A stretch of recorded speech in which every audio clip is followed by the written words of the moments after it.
Want a better thumbnail? Here's how to change it in YouTube Studio in 60 seconds. First, open YouTube Studio and click Content from the left menu.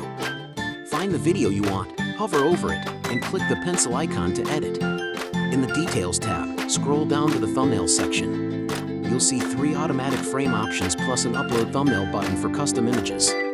Click Upload Thumbnail, then pick your custom image from your files. Choose a high-resolution image size 1280 by 720 pixels and keep the file under 2 megabytes. Use a 16 by 9 aspect ratio and save as JPG, PNG, or WEBP for best compatibility. Keep the subject clear with bold text and high contrast so it reads on mobile screens. If the upload button is disabled, you may need to verify your account. Check YouTube settings.